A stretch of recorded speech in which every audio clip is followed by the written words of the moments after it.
ஆச்சாரம் டிவி நேயர்களுக்கு வணக்கம். நாம் இன்னைக்கு திரை விமர்சனத்தில் ஸ்ரீகாந்த் நடிப்பில் வெளிவந்திருக்கின்ற தினசரி திரைப்படத்தின் திரை விமர்சனத்தை பற்றி தான் பார்க்க போகிறோம். இந்த படத்தை ஜி சங்கர் இயக்கியிருக்கிறாரு. சிந்தியா லூர்தே தயாரிச்சிருக்கிறாங்க. ஸ்ரீகாந்துடன் இணைந்து சிந்தியா லூர்தே, எம்எஸ் பாஸ்கர், மீரா கிருஷ்ணன், வினோதினி, பிரேம்ஜி, கேபிஒய் சரத், சாம்ஸ், சாந்தினி தமிழரசன், ராதா ரவி மற்றும் பல நட்சத்திரங்கள் நடிச்சிருக்கிறாங்க. இந்த படத்தோட கதை என்னென்னு பார்த்தீங்கன்னா, ஐடி துறையில் பணியாற்றும் ஸ்ரீகாந்த் தனக்கு மனைவியாக வரும் பெண் தன்னை விட அதிகம் சம்பாதிப்பவராக இருக்க வேண்டும் என்று நினைக்கின்றார்.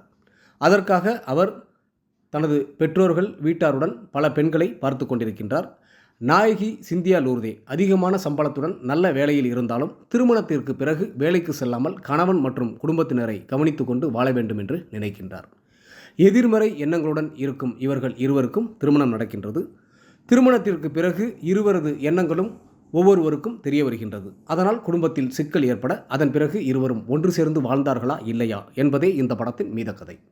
ஸ்ரீகாந்த் நடிப்பிலும் நடனத்திலும் சிறப்பாக செய்துள்ளார். நாயகியாக நடித்திருக்கும் சிந்தியா லூர்தே அமெரிக்க வாழ் தமிழ் பெண் கதாபாத்திரத்திற்கு பொருத்தமாக இருக்கின்றார். நன்றாகவும் நடித்திருக்கின்றார். ஸ்ரீகாந்தின் அப்பாவாக நடித்திருக்கும் எம்எஸ் பாஸ்கர், அம்மாவாக நடித்திருக்கும் மீரா கிருஷ்ணன், அக்காவாக நடித்திருக்கும் வினோதினி, நண்பராக நடித்திருக்கும் பிரேம்ஜி மற்றும் கேபிஒய் சரத், சாம்ஸ், சாந்தினி தமிழரசன், ராதா ரவி என அனைவரும் கொடுத்த கதாபாத்திரத்தை சிறப்பாக செய்திருக்கிறார்கள். இளையராஜாவின் இசையில் பாடல்களும் பின்னணி இசையும் ரசிக்க வைக்கின்றது. ராஜேஷ் யாதவின் ஒளிப்பதிவு படத்திற்கு பெரிய பலம்.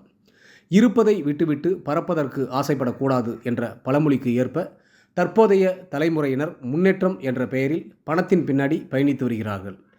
இதனால் வாழ்க்கையை இழந்து விடுகிறார்கள் என்ற மெசேஜை ரசித்து பார்க்கும்படி சொல்லியிருக்கும் இயக்குனர் ஜி சங்கருக்கு பாராட்டுக்கள்.